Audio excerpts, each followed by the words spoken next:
Imagine this. The enemy position is well fortified and protected by layers of air defense systems, and it's 100 miles inland, out of range of any conventional artillery, too dangerous for air power and too costly to reach with cruise missiles. Then, in an instant, it's no more, smashed by a single shell launch from a cannon powerful enough to react from so far away, the enemy didn't know it was within range. Artillerymen declared it impossible for over 100 years. The laws of physics simply didn't allow it. During World War I, Germany's Paris gun had only been able to reach as far as 75 miles, and they were so inaccurate they may as well have been shooting with their eyes closed.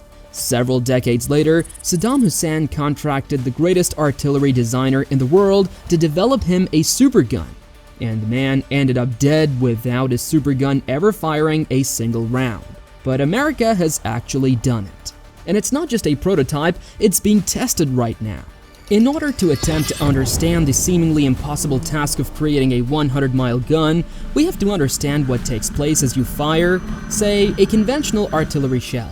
The instant this shell is expelled from the gun, three things immediately act to bring this shell crashing back to Earth. Gravity, pulling it toward the center of the Earth, air resistance, which reduces the shell's velocity, and yes, Earth's curvature. The range of conventional artillery is typically no more than 20 to 30 miles. The renowned M777 howitzer, possibly familiar to you in broadcasts from Ukraine, has a range of 15 miles with regular shells, and is capable of reaching 25 miles with rocket-assisted shells. That in itself is very impressive, but reaching 100 miles is no twice as difficult. It's much, much harder. Here's why. In order to double the range, you have to multiply the muzzle energy by roughly 4. And with each mile of range, you now have to burn exponentially more propellant, which increases the propulsive pressure. And this in turn increases the propulsive temperatures and blows out the barrels, far beyond what they were supposed to handle. It's a nasty feedback loop, and this will ultimately leave your gun disintegrating itself.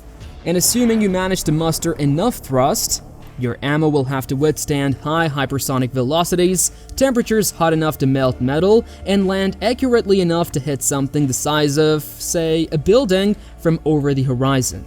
During World War I, the German military brought out something called the Paris gun. It was a railroad-mounted giant which could fire projectiles to about 75 miles into Paris, all from well within German territory. Its really only purpose was as an intimidation tool of propaganda, and well, it did the job, but to call it accurate is being generous. The gun's barrel was wearing out so fast that they were obliged to fire increasingly larger shells to compensate for the wear. The gun's 65-round lifespan was finished after only 65 shots, and it only managed to kill fewer than 300 people in all. Fast forward to the 1980s, Saddam Hussein wanted a supergun and contracted the Canadian artillery guru, Gerald Bull, to construct it for him. Project Babylon was supposed to have an accuracy of over 600 miles, and it may well have been capable of delivering objects into orbit. Construction of the supergun with a 156mm caliber barrel was underway in Iraq. But then in 1990, Bull was murdered in front of his apartment in Brussels, and the plan never saw completion. 5 bullets to the head, and the victim was Gerald Bull. And no one ever did confirm the Mossad's role in his assassination. The Soviets in the Cold War experimented with nuclear-powered artillery and electromagnetic railguns, among other things. But nothing worked well enough to be used. The issues were always the same. Barrels couldn't withstand the stress and temperatures, barrels would bend, break, and sometimes just blow apart. Projectiles would deteriorate under G-forces or burn apart from atmospheric friction. And if you worked out all those issues, how exactly did you aim at something 100 miles out? Something you couldn't actually see? The line of sight from ground level would only reach about 3 miles out before being obscured by the curvature of the Earth. And by the year 2000, it was all clear. Super long-range artillery was simply no-go. If you wanted to attack something 100 miles away, you launched missiles or airplanes. But the thing is, the US Army didn't receive this memo either. In 2020, they quietly announced plans to develop something called the Strategic Long-Range Cannon, or SLRC. And then in December 2023, they actually tested the thing. The response? Clarified. But reports are that it went well beyond the 100-mile range, potentially reaching as much as 125 miles. The basis for this is the XM1299 extended range cannon artillery, which is an improvement on the already existing self-propelled howitzer, the M109 Paladin. But to call the SLRC an improved howitzer is much like saying that a Ferrari is simply a go-kart with modifications. It is something entirely different and uses things that were only science fiction concepts 2 decades ago. But how is this achieved? The answer is through the clever combination of rocket-equipped projectiles, high-quality propellants, and guided systems, all of which are perfectly synchronized. Now, the projectiles themselves. These aren't stupid hunks of metal anymore either. The army is employing rocket-assisted projectiles, or RAPs. These are basically artillery shells with small rocket motors on the bottom of the shelf itself. The rocket motor is ignited well into flight, and this gives it an extra boost, increasing range significantly. It is almost like a 2-stage rocket system, only the first stage is an explosion in a cannon barrel. But even with rocket boost, you still require utterly crazy levels of energy to achieve this much-needed initial velocity.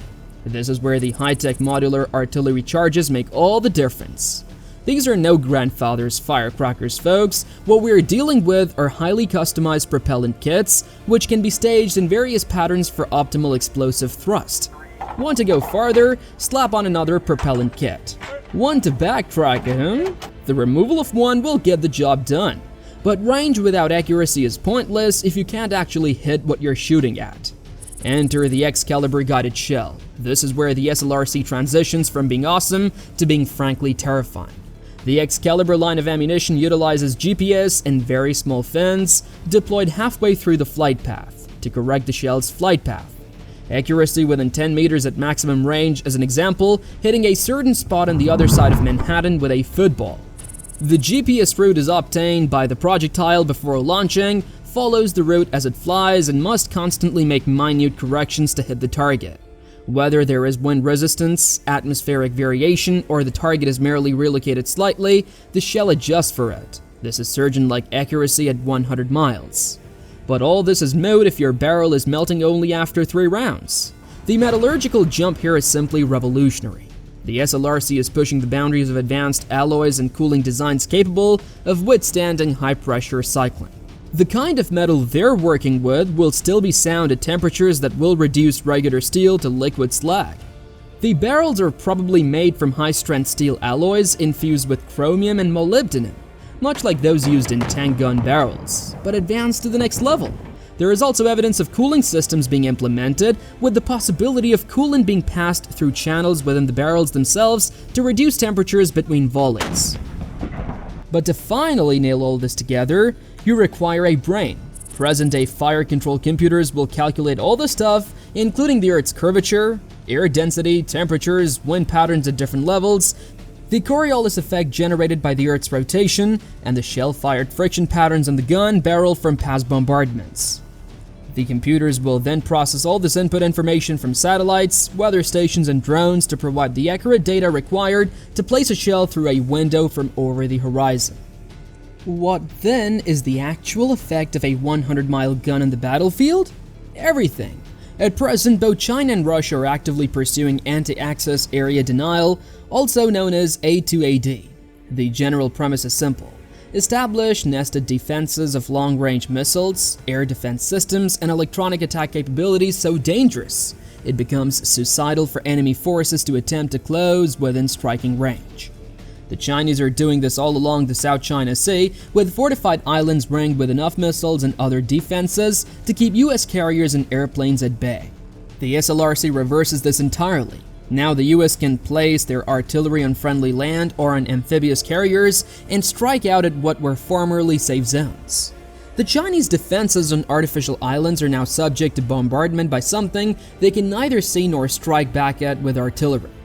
In the Pacific, this is an absolute game changer. The problem of distance has always been the largest obstacle for the US military in this part of the world. The geography, where islands are spread over thousands of miles of ocean, is conducive to neither logistics nor fire support. But now with SLRC, you can guard vast expanses of territory from only a few positions. One position can potentially support an entire chain of islands. But here's the thing, this is a tool capable of providing naval gunfire support from land. Think about this in the context of an amphibious assault, and picture this. Instead of trying to get close enough to provide cover from ship-based gunfire, the Marines are being provided cover by artillery 100 miles inland. Now, let's talk economics, as this is where things really get interesting. The price of a Tomahawk cruise missile is about $2 million per strike. The price of an SLRC shell, with all those advanced systems and rocket boosters, is likely to be no more than $150,000. You can afford to fire 13 rounds of artillery for the price of one Tomahawk cruise missile. Now, Tomahawks may be more versatile and range effective, but then artillery becomes the less expensive choice for striking stationary objects or aerial bombardment. How is this comparable to the effectiveness of the rocket artillery platform HIMARS being used in Ukraine? The range in the HIMARS is 50 miles with regular rockets and 90 miles with ATACMS. But ATACMS will run you close to $1 million per rocket, and you can only get 1 or 2 in without needing to reload the whole thing. The SLRC, on the other hand, will allow you to potentially shoot dozens of rounds, and it will only remain stationary as it can control a 200-mile diameter circle of doom. Airstrikes, dependent on the weather, require air superiority and expose pilots to enemy fire. The SLRC will fire regardless of the weather, is unaffected by enemy fighters, and only risks being hit by counter-battery fire, very difficult at 100 miles. But who is concerned then? China and Russia, obviously. This weaponry poses the potential to undo all of the investment in A280 architecture over the past decades. The Russians have already been scrambling to work on their own super long-range artillery systems, which appears to be well behind. What are we seeing is the beginning of a whole new artillery race, much like the missile race of the Cold War era. What this is all about is reaching out and touching someone from as great a distance as possible, as accurately and as cheaply as possible. And right now, America is leading the race. But what's in store for the SLRC? The plan is now full integration into something called the Integrated Air and Missile Defense Battle Command System, or IBCS. That's just plain fun to say, and here's what it means. The SLRC will be connected through satellites, drones, F-35 jets, and all other systems on the battlefield, so it will provide targeting capability faster than any team of humans possibly could. The deployment is set to begin in late 2020s, and the first units are likely to be Pacific-centric artillery battalions. According to the Army, they plan to deploy several batteries consisting of numerous artillery guns in order to have the strategic fire capability, which was last seen during the Cold War era. But the range may not be limited to 100 miles either. There are studies being conducted on hypervelocity missiles, which may potentially go beyond 120 miles and possibly 150 miles. These are missiles flying at Mach 5 and above and are virtually undefendable against.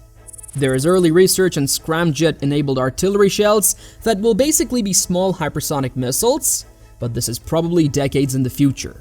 Well, we must be clear about the weaknesses, and they are considerable. Start with the rate of fire. It's an automatic weapon. The SLRC will probably fire no faster than 2 or 3 bullets per minute, and this will of course depend on cooling intervals for the barrels. And you won't be duplicating the World War I bombardment patterns, to say the least. Barrel life is a critical issue. Even for advanced metal technology, the stresses involved will see the barrels have shorter lives than regular artillery barrels. The expected number of full charges may be only 400 to 600 rounds before the barrels have to be changed. This is costly. The likely price for each system of SLRC will be $10 to $15 million, excluding the cost of ammunition. This is within reason compared to other missile systems, but still high enough to be produced in hundreds, as in mass production as it is cheap. But there is still exposure to counter-battery fire. A 100-mile range makes you harder to hit, but there is advanced radar capable of tracking projectiles back to their source, and range-long missiles might well strike back. The SLRC will require significant air defenses and possibly shoot and scoot capabilities, regardless of size. But the larger picture is this. The SLRC is designed to operate within a larger strategy, namely the Army's multi-domain operations approach, in which all sensors are connected to all shooters. Satellites in space pick up the target, artificial intelligence computes the info, and then the SLRC delivers within minutes. It pairs perfectly with cyber, electronic attacks, and other conventional forces. This marks a paradigm shift in ground warfare philosophy. The artillery, hitherto considered a support arm, always essential but never decisive, may now be poised to become war-winning again, this time in the 21st century. In essence, we may be witnessing the reinvention of artillery dominance, this time armed with 21st century technology. The type of weaponry that no one thought was possible is now looming, and this is forcing all military organizations on the globe into strategic renewal. This is the future of warfare. Interested? Then give us a like and do not forget to subscribe for more content like this. See you in the next one.